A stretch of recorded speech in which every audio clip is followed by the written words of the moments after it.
बड़ी खबर की बात करेंगे। लखनऊ में 3 अस्पतालों पर कार्रवाई की गई है। जेपी मैक्सवेल और देवीना हॉस्पिटल पर कार्रवाई की गई है। तीनों प्राइवेट अस्पताल पर एफआईआर के आदेश दिए गए हैं। तय रेट से ज्यादा पैसे लेने पर यह कार्रवाई की गई है। तो 3 अस्पतालों पर यहां पर यह एक्शन लिया गया है। तीनों प्राइवेट अस्पताल पर एफआईआर के आदेश यहां पर दिए गए हैं। कोरोना में ज्यादा पैसे वसूलने के आरोप इन पर लगे। जेपी मैक्सवेल देवीना ये अस्पताल हैं जिन पर यह कार्रवाई की गई है। तीनों प्राइवेट अस्पताल पर एफआईआर के आदेश यहां पर दिए गए हैं। तय रेट से ज्यादा पैसे लेने पर यह कार्रवाई इन पर की गई है।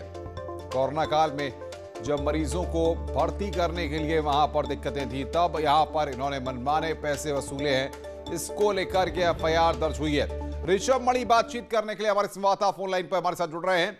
ऋषभ, तीनों नामचीन अस्पताल हैं ये प्राइवेट, इन पर एफआईआर दर्ज की गई है। किन किन धाराओं में ये एफआईआर हुई है और क्या कार्रवाई देखने को मिल सकती है?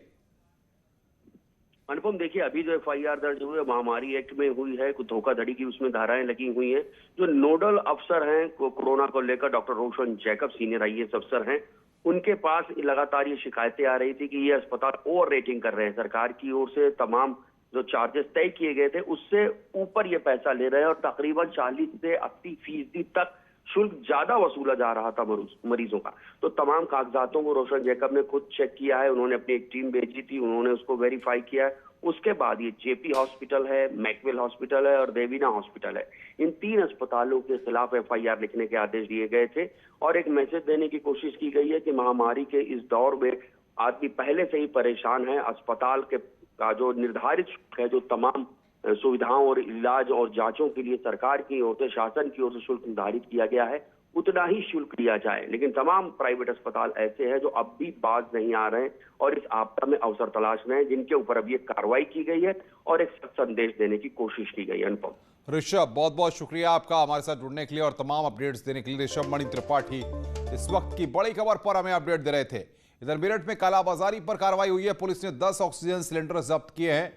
अवैध रूप से इन सिलेंडरों को जब्त किया गया है। आपको बता दें कि मौके से आरोपी शहजाद फरार हो गया। मवाना थाना इलाके के भैंसा गांव का ये पूरा मामला है। बड़ी खबर, मेरठ में कालाबाजारी पर कार्रवाई की गई है। मौके से आरोपी शहजाद को फरार हो गया। बातचीत करने के लिए निखिल अग्रवाल मेरठ से हमारे सहयोगी हमारे साथ जुड़ रहे हैं। निखिल, किस तरीके से पुलिस को जानकारी मिली और ये कार्रवाई की गई है? देखिए, मुखबिर के सूचना के आधार पर पुलिस ने छापेमारी की कार्रवाई को अंजाम दिया है, जहां से 10 ऑक्सीजन सिलेंडर बरामद किए गए हैं। और ये जो कार्रवाई जब चल रही थी तभी आरोपी शहजाद वहां से मौके से फरार हो गया है, जिसको लेकर एक हड़कंप का माहौल भी रहा। और उसके बाद पुलिस सभी सिलेंडर्स अपने थाने ले आई। अभी पुलिस इस पूरे मामले में जांच कर रही है कि आखिर क्यों ये अवैध तरीके से यहाँ पर भंडारण करके रखे गए थे सिलेंडर। क्या इनकी ब्लैक मार्केटिंग हो रही थी या फिर और किसी वजह से रखे गए थे? तमाम पहलू ऐसे हैं जिन पर पुलिस जांच कर रही है। लेकिन प्रथम दृष्टया जो सूचना मिली थी वो यही थी कि ऑक्सीजन सिलेंडर की कालाबाजारी हो रही है और अवैध तरीके से एक गोदाम बनाकर वहां 10 सिलेंडर रखे गए हैं। वो बरामद भी कर लिए गए। फिलहाल पुलिस शहजाद को तलाश रही है ताकि हकीकत का पता चल सके। निखिल, लेकिन सवाल यहां पर, इससे पहले भी कई जगहों पर सिलेंडर बरामद हुए हैं और ये लगातार ये सिलसिला जारी है, उसके बाद भी लोग मानने को तैयार नहीं है। बिल्कुल, इस समय सिलेंडर की भारी किल्लत है। जो मरीज होम आइसोलेट हैं उनके परिजन सिलेंडर ढूंढते फिर रहे हैं कि कहीं से खाली ऑक्सीजन का सिलेंडर मिल जाए ताकि उसे भरवाया जा सके। बड़ी मुंह मांगी कीमतें मांगी जा रही है और ऐसे में इस तरह का भंडारण वाकई एक शर्मनाक करतूत है, क्योंकि जिस समय महामारी का दौर है, लोग परेशान है सिलेंडर्स के लिए, उस समय इस तरह के अवैध तरीके से भंडारण करके रखना तो ये मानवता को शर्मसार करता है। और पुलिस निखिल, बहुत बहुत शुक्रिया आपका हमारे साथ जुड़ने के लिए और बातचीत करने के लिए।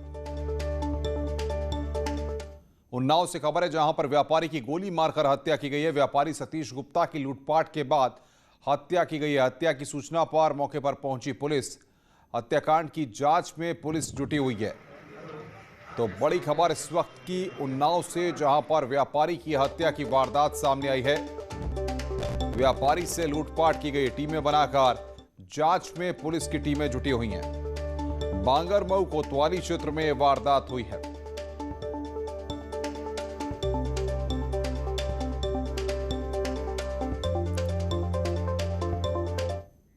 महुआ से खबर है, खाई में पलटी है बस। यात्रियों से भरी प्राइवेट बस खाई में पलटी है। महिलाओं सहित 12 यात्री इसमें घायल हुए हैं। बस में सवार थे 60 यात्री। दिल्ली से मध्य प्रदेश के छतरपुर जा रही थी ये बस। चोरी के रास्ते से निकल रही थी बस। अजनौर थाना क्षेत्र के खैरारी तिराहा का ये पूरा मामला है। तो महोबा से बड़ी खबर खाई में गिरी है। बस वहां पर यात्रियों से भरी प्राइवेट बस पलटी है।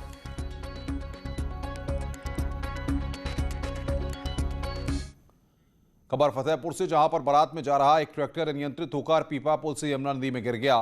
यमुना में तेज बहाव के चलते ट्रैक्टर धारा में बह गया। इस दौरान ट्रैक्टर पर बैठे 2 लोग कूदकर अपनी जान बचाने में कामयाब रहे, लेकिन ट्रैक्टर समेत चालक बह गया। इसके बाद पुलिस गोताखोरों की मदद से लगातार चालक की तलाश में रेस्क्यू ऑपरेशन चला रही है।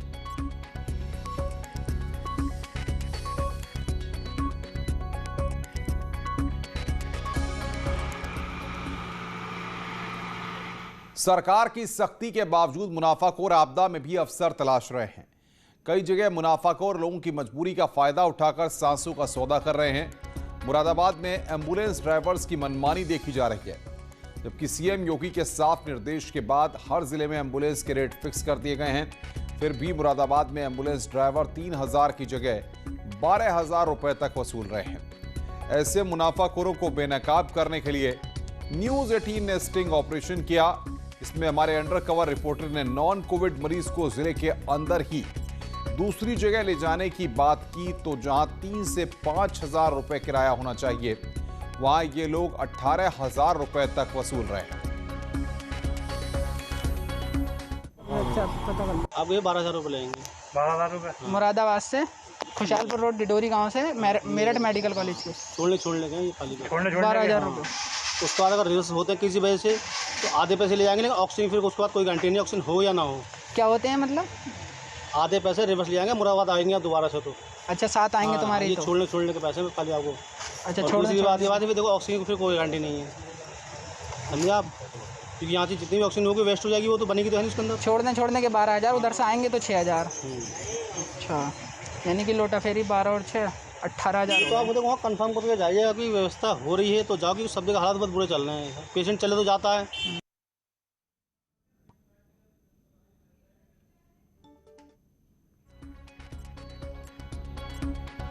और बातचीत करने के लिए फरीद शमसी हमारे साथ सीधे जुड़ रहे हैं। फरीद, ऐसी आपदा में भी ये लोग अफसर तलाश रहे हैं। इतने मुनाफाखोर और जमाखोर हैं कि इनका सामने आना, इनको बेनकाब करना बेहद जरूरी है। जी हाँ अनुपम, कोविड महामारी को खात्मे को लेकर सरकार सभी तरह के कदम उठा रही है। लोगों तक जरूरी चीजें पहुंचा रही है, चाहे वो ऑक्सीजन हो, इंजेक्शन हो, दवाई हो।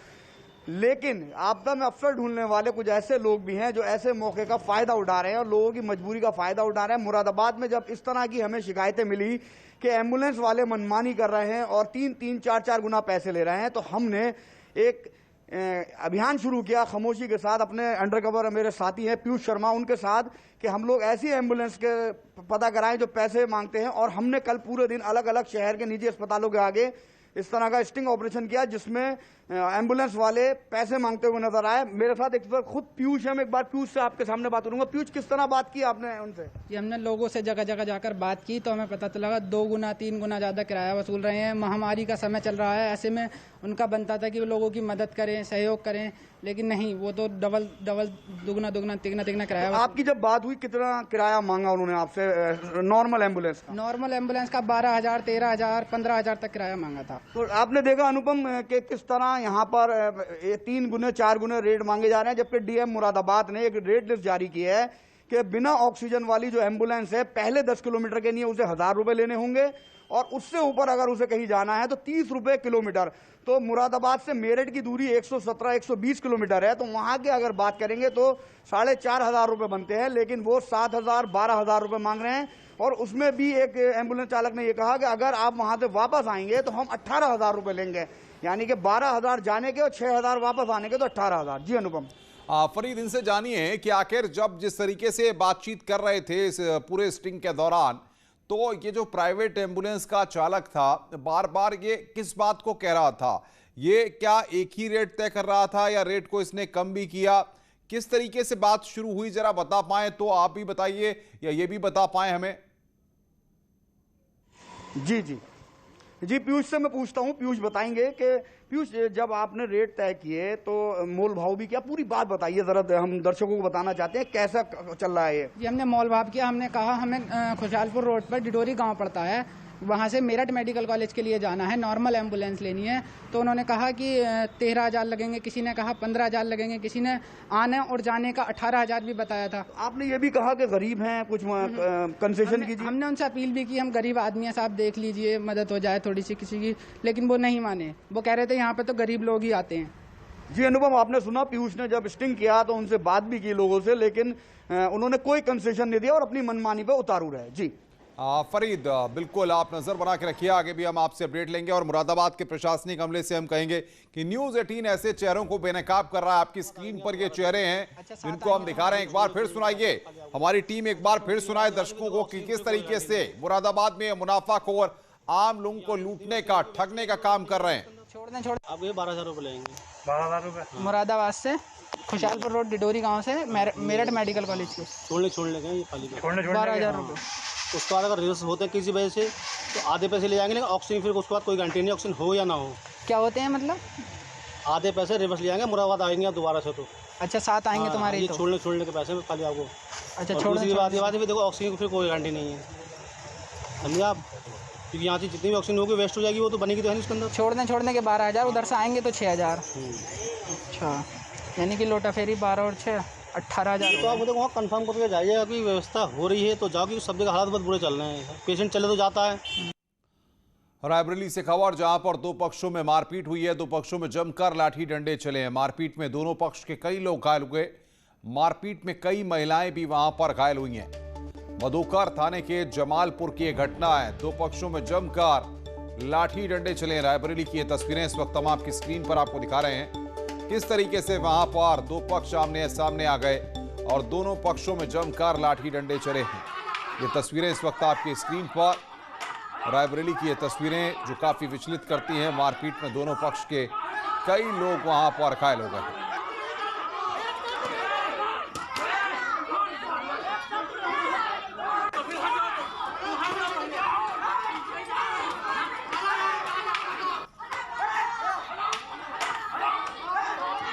तो मधुकर थाने के जमालपुर की यह घटना है, जहां पर दो पक्ष आमने सामने आ गए और दोनों के बीच में लाठी डंडे जमकर चले, जैसा कि आप इस फुटेज में देख रहे हैं जो हम आपकी स्क्रीन पर आपको दिखा रहे हैं। किस तरीके से एक दूसरे के खून के वहां पर ये प्यासे हो गए।